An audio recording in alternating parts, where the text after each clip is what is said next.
Welcome to the Daily Chronological Bible. My name's Hunter, and we are reading through the Bible in chronological order as a single story. And that story is all about Jesus. It is a revelation of Him, and He has revealed to us the heart of the Father. Today, April the 13th, we read 1 Samuel chapters 15 through chapter 17, verse 31, from the New Living Translation. This is the word of the Lord. 1 Samuel 15. One day Samuel said to Saul, "It was the Lord who told me to anoint you as king of his people Israel. Now listen to this message from the Lord. This is what the Lord of heaven's armies has declared. I have decided to settle accounts with the nation of Amalek for opposing Israel when they came from Egypt.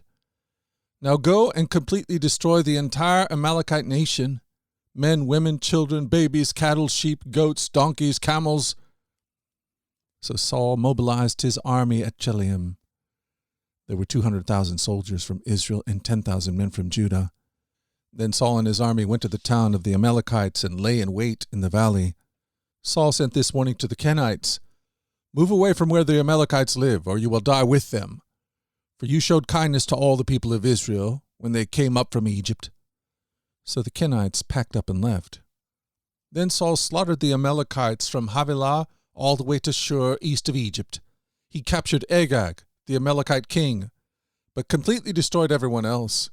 Saul and his men spared Agag's life and kept the best of the sheep and goats, the cattle, the fat calves, the lambs, everything, in fact, that appealed to them. They destroyed only what was worthless or of poor quality. Then the Lord said to Samuel, "I am sorry that I have ever made Saul king, for he has not been loyal to me and has refused to obey my command." Samuel was so deeply moved when he heard this that he cried out to the Lord all night. Early the next morning, Samuel went to find Saul. Someone told him, "Saul went to the town of Carmel to set up a monument to himself." Then he went on to Gilgal. When Samuel finally found him, Saul greeted him cheerfully. "May the Lord bless you," he said. "I have carried out the Lord's command." "Then what is all that bleating of sheep and goats and the lowing of cattle I hear?" Samuel demanded. "It's true that the army spared the best of the sheep, goats, and cattle," Saul admitted. "But they're going to sacrifice them to the Lord your God. We have destroyed everything else." Then Samuel said to Saul, "Stop. Listen to what the Lord told me last night." "What did he tell you?" Saul asked.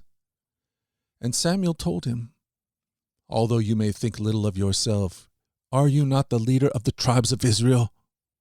The Lord has anointed you king of Israel. And the Lord sent you on a mission and told you, 'Go and completely destroy the sinners, the Amalekites, until they are all dead.' Why haven't you obeyed the Lord? Why did you rush for the plunder and do what was evil in the Lord's sight?" "But I did obey the Lord," Saul insisted. "I carried out the mission he gave me. I brought back King Agag, but I destroyed everyone else. Then my troops brought in the best of the sheep, goats, cattle, and the plunder to sacrifice to the Lord your God in Gilgal." But Samuel replied, "What is more pleasing to the Lord, your burnt offerings and sacrifices, or your obedience to his voice? Listen, obedience is better than sacrifice, and submission is better than offering the fat of rams. Rebellion is as sinful as witchcraft, and stubbornness as bad as worshipping idols. So because you have rejected the command of the Lord, he has rejected you as king." Then Saul admitted to Samuel, "Yes, I have sinned. I have disobeyed your instructions and the Lord's command, for I was afraid of the people and did what they demanded. But now please forgive my sin and come back with me so that I may worship the Lord." But Samuel replied, "I will not go back with you. Since you have rejected the Lord's command, he has rejected you as king of Israel." As Samuel turned to go, Saul tried to hold him back and tore the hem of his robe. And Samuel said to him, "The Lord has torn the kingdom of Israel from you today and has given it to someone else, one who is better than you. And he who is the glory of Israel will not lie, nor will he change his mind. for he is not human that he should change his mind." Then Saul pleaded again, "I know I have sinned. Please, at least honor me before the elders of my people and before Israel by coming back with me so that I may worship the Lord your God." So Samuel finally agreed and went back with him, and Saul worshiped the Lord. Then Samuel said, "Bring King Agag to me." Agag arrived full of hope, for he thought, "Surely the worst is over, and I have been spared." But Samuel said, "As your sword has killed the sons of many mothers, now your mother will be childless." And Samuel cut Agag to pieces before the Lord at Gilgal.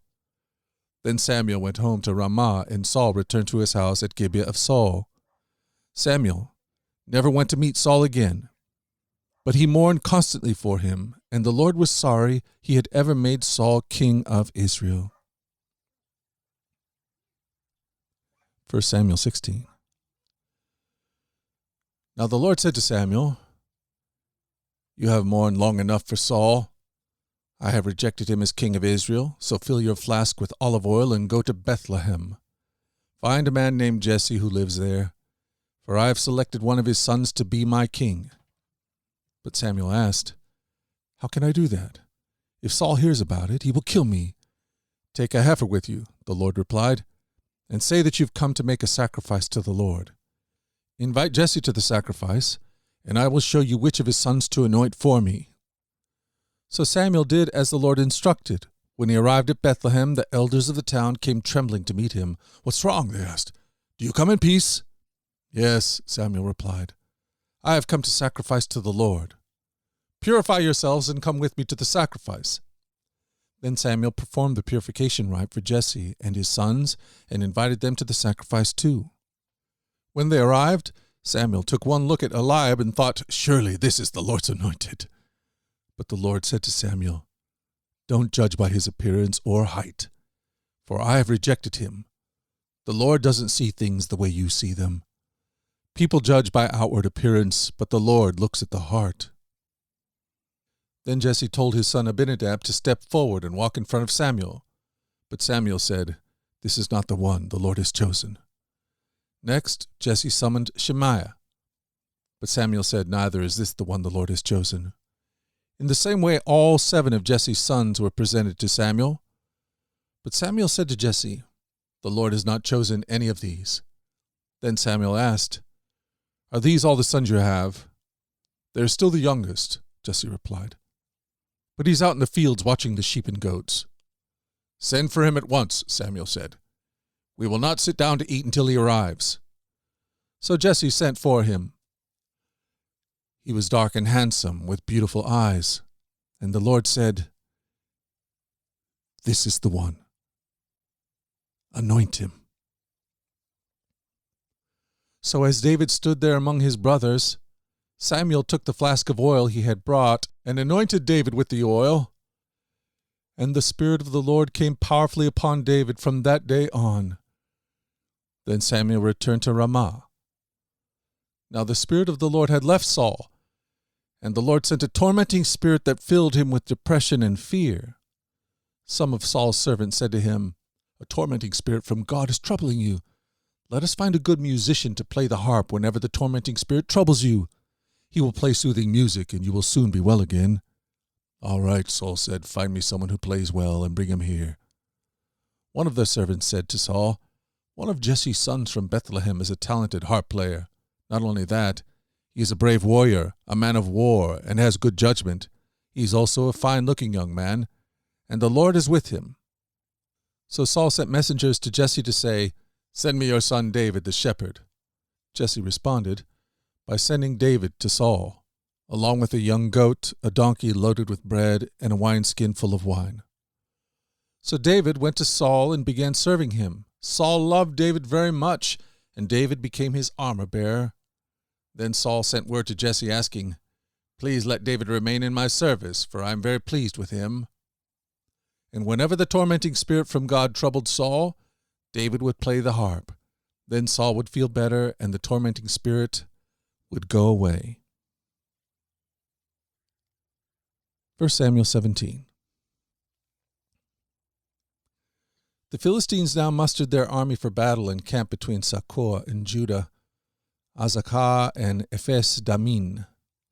Saul countered by gathering his Israelite troops near the valley of Elah. So the Philistines and Israelites faced each other on opposite hills with the valley between them. Then Goliath, the Philistine champion from Gath, came out of the Philistine ranks to face the forces of Israel. He was over 9 feet tall. He wore a bronze helmet, and his bronze coat of mail weighed 125 pounds. He also wore bronze leg armor, and he carried a bronze javelin on his shoulder. The shaft of his spear was as heavy and thick as a weaver's beam, tipped with an iron spearhead that weighed 15 pounds. His armor-bearer walked ahead of him carrying a shield. Goliath stood and shouted a taunt across to the Israelites. "Why are you all coming out to fight?" he called. "I am the Philistine champion, but you are only servants of Saul. Choose one man to come down here and fight me. If he kills me, then we will be your slaves. But if I kill him, you will be our slaves. I defy the armies of Israel today. Send me a man who will fight me." When Saul and the Israelites heard this, they were terrified and deeply shaken. Now David was the son of a man named Jesse, an Ephrathite, from Bethlehem in the land of Judah. Jesse was an old man at that time, and he had 8 sons. Jesse's 3 oldest sons, Eliab, Abinadab, and Shemaiah, had already joined Saul's army to fight the Philistines. David was the youngest son. David's 3 older brothers stayed with Saul's army, but David went back and forth so he could help his father with the sheep in Bethlehem. For 40 days, every morning and evening, the Philistine champion strutted in front of the Israelite army.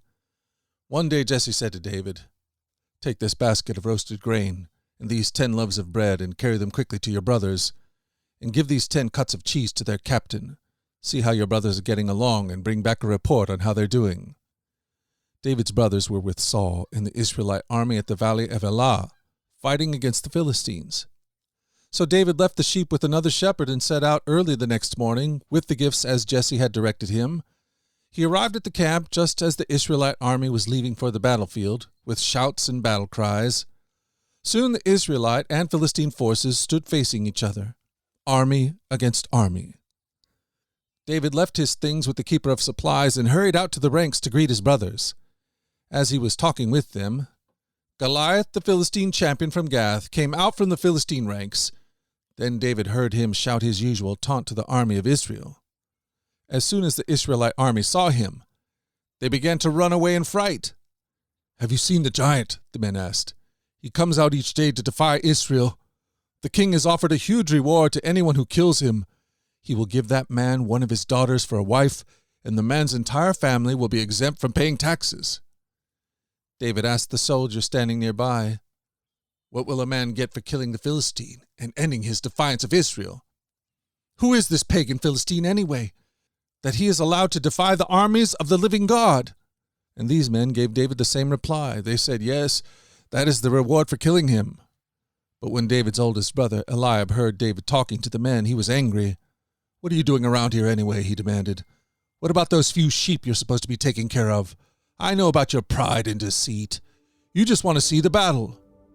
"What have I done now?" David replied. "I was only asking a question."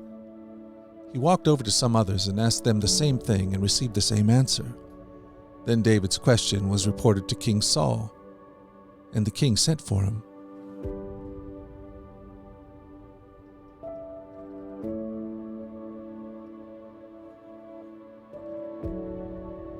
Thank you for joining us at the Daily Chronological Bible. You can find out more about our other podcasts at dailyradiobible.com, where people from all around the world come to join us in this journey through the Scriptures, where we allow the Scriptures to point us to the God who is love, the God revealed to us fully in Jesus. Again, that website is dailyradiobible.com.